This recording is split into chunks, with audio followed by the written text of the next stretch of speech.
오늘 나눌 말씀은 레위기 16장 20절에서 28절의 말씀입니다.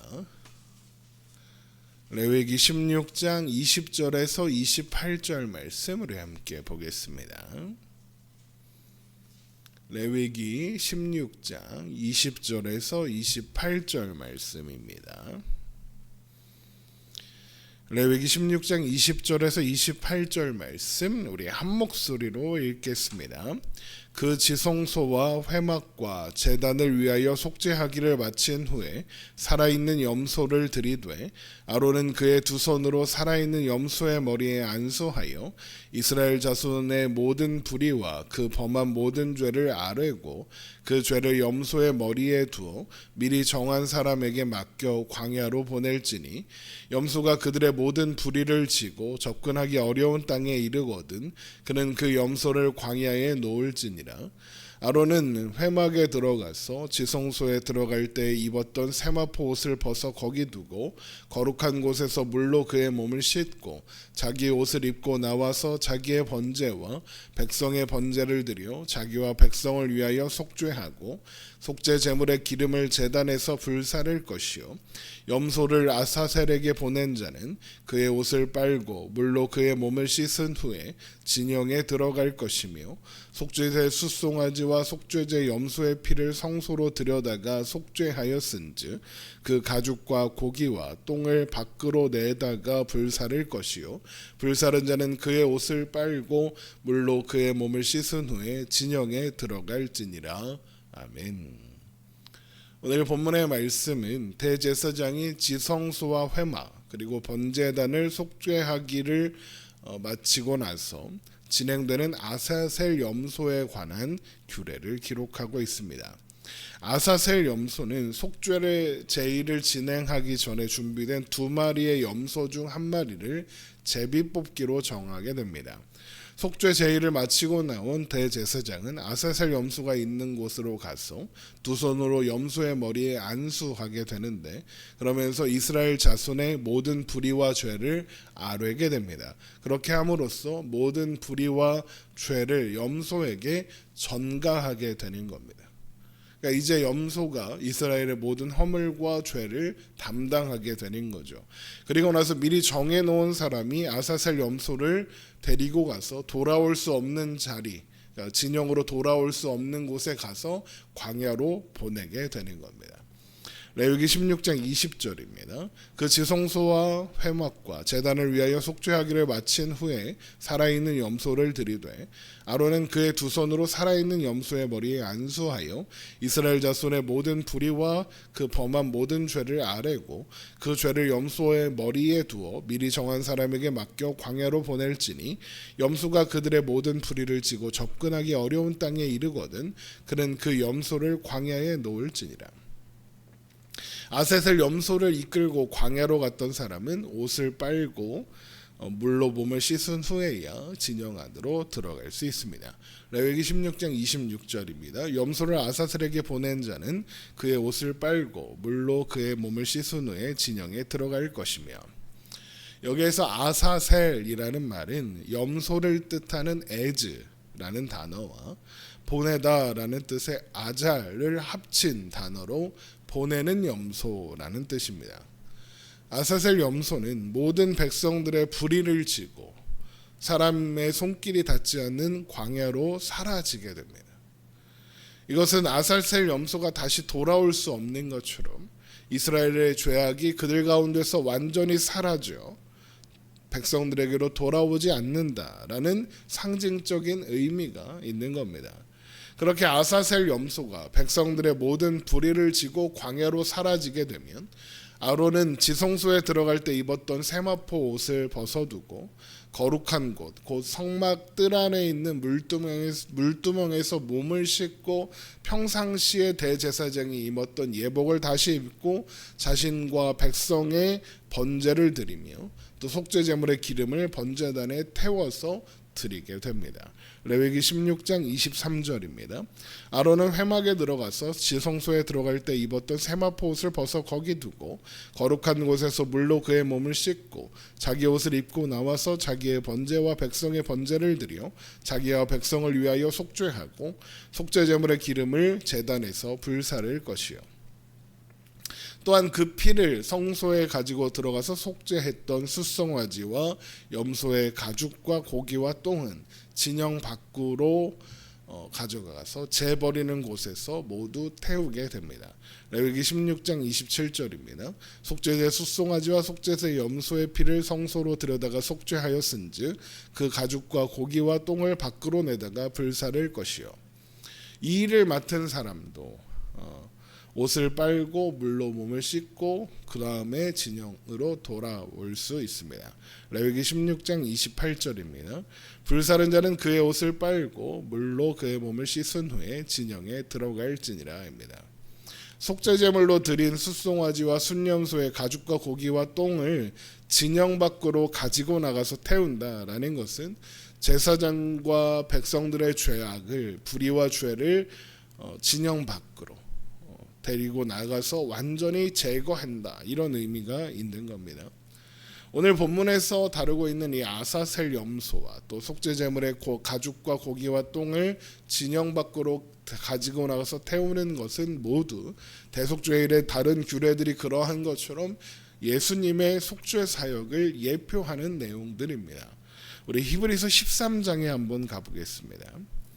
히브리서 13장 11절 말씀입니다. 히브리서 13장 11절 말씀입니다. 이는 죄를 위한 짐승의 피는 대제사장이 가지고 성소에 들어가고 그 육체는 영문 밖에서 불사름이라. 지금 아사셀 염소와 또 속죄제물의 피를 가지고 들어간 다음에 그 육체를 영문 밖으로 진영 밖으로 가지고 나가서 재 버리는 곳에 태우는 그 이야기를 하고 있는 거죠. 그리고 나서 12절에 그러므로 예수도 자기 피로써 백성을 거룩하게 하려고 성문 밖에서 고난을 받으셨느니라 라는 겁니다. 그러니까 예수님께서 영문 밖으로, 예루살렘 밖으로 고난을 받기 위해 십자가를 지고 예루살렘 성문 밖 골고다를 끌려가시는 예수님의 사역을 진영 밖에서 속죄제물의 가죽과 고기와 똥을 태워 제거하는 이것이 예표하고 있다라는 겁니다. 십자가에 달리시고 죽으심으로써 우리의 죄를 없이 하신 예수님의 사역과 지금 속죄제물의 고기와 가죽과 똥을 진영 밖으로 가지고 나서 태우는 것과 연결해서 모든 죄를 없이 하신다라는 것을 보여주는 겁니다. 그런데 해마다 반복되는 대속죄일의 제사는 그것이 불완전하다는 것을 반복적으로 증명해야 하고 그래서 궁극적으로는 완전하고 영원한 제사가 필요하다는 것을 깨닫게 하며 또한 사모하게 합니다. 그리고 바로 그 궁극적이고 완전하며 영원한 제사를 드리기 위해서 예수님께서 오시는 겁니다. 이제 예수님께서 이 땅에 오시고 또한 십자가에 죽으심으로써 더 이상 반복될 필요가 없이 단번에 영원히 온전하게 하시는 제사를 드리신 겁니다. 그렇기 때문에 우리는 더 이상 대속죄일을 해마다 반복하지 않는 것입니다. 아사셀 염소, 죄를 짊어지고 어디론가 사라져버리는 아사셀 염소의 모습 또한 예수님께서 고난을 받기 위해 영문 밖으로 나가신 이 모습과 연결되는 겁니다. 죄를 없이 하시는 겁니다. 예수님께서 이스라엘과 모든 자들의 죄를 짊어지고 진영 밖으로 나가서 십자가에 죽으심으로써 사라지는 거죠. 그로 말미암아 우리의 죄를 대속하시는 겁니다. 그래서 세례 요한이 예수님을 발견하고 보라, 세상 죄를 지고 가는 하나님의 어린 양이다, 아사셀 염소다라고 선언했던 것입니다. 또 히브리서 10장 11절을 보겠습니다. 히브리서 10장 11절. 제사장마다 매일 서서 섬기며 자주 같은 제사를 드리되 이 제사는 언제나 죄를 없게 하지 못하거니와 오직 그리스도는 죄를 위하여 한 영원한 제사를 드리시고 하나님 우편에 앉으사 그 후에 자기 원수들을 자기 발등상이 되게 하실 때까지 기다리시나니 그가 거룩하게 된 자들을 한 번의 제사를 영원히 온전하게 하셨느니라. 지금 대속죄일에 드려지는 아사셀 염소의 규례와 또 진영 밖으로 나가서 태우는 속죄제물의 고기와 똥과 가죽의 그 모습은 이렇게 단번에 예수님께서 단번에 죄를 영원히 없애시는 이 사역을 예표하고 있으며 또 기대하고 바라보게 한다라는 겁니다. 또한 그렇게 예수님께서 단번에 영원히 온전하게 하셨기 때문에 우리는 이제 두려움 없이 하나님 앞에 나아갈 수 있습니다. 이어지는 히브리서 10장 19절입니다. 그러므로 형제들아 우리가 예수의 피를 힘입어 성소에 들어갈 담력을 얻었나니 그 길은 우리를 위하여 휘장 가운데로 열어놓으신 새로운 살 길이요 휘장은 곧 그의 육체니라. 또 하나님의 집 다스리는 큰 제사장이 계심에 우리가 마음의 뿌림을 받아 악한 양심으로부터 벗어나고 몸은 맑은 물로 씻음을 받았으니 참 마음과 온전한 믿음으로 하나님께 나아가자입니다. 대속죄일이 중요한 것은 대속죄일이 이런 예표와 상징을 담고 있기 때문인 겁니다. 또한 그래서 대속죄일이 아무리 중요하다 해도 예수님께서 십자가에서 이루신 일에 비하면 아무것도 아닙니다. 대속죄일은 모형일 뿐 실체는 아니니까요. 예수님이 그 모든 것의 성취이시며 실체이신 겁니다. 예수님의 보혈이 감당하지 못할 사람이나 사람의 감당하지 못할 죄는 없습니다. 예수님의 보혈이면 충분합니다. 죄 때문에 하나님과 멀어졌던 우리가 예수 그리스도 안에서 이제 하나님과 가까워졌습니다. 예수님은 제사장이신 동시에 제물이시며 속죄하기 위하여 죽은 송아지와 염소인 동시에 죄를 지고 떠나는 아사셀 염소이며 속죄 제물인 동시에 번제 제물이 되시는 겁니다. 주님은 하나님에 대한 완전한 순종과 헌신 가운데 살다 죽으심으로써 우리의 죄와 더러움을 완전히 제거하시고 우리의 죄의 대가를 지불하셨습니다. 뿐만 아니라 성소의 휘장을 찢어 활짝 여심으로써 우리가 이제 항상 하나님 앞으로 나아갈 수 있는 특권을 허락해 주신 겁니다. 그로 말미암아 우리는 오늘 이렇게 하나님의 자녀로 하나님 안에서 살아갈 수 있는 거죠.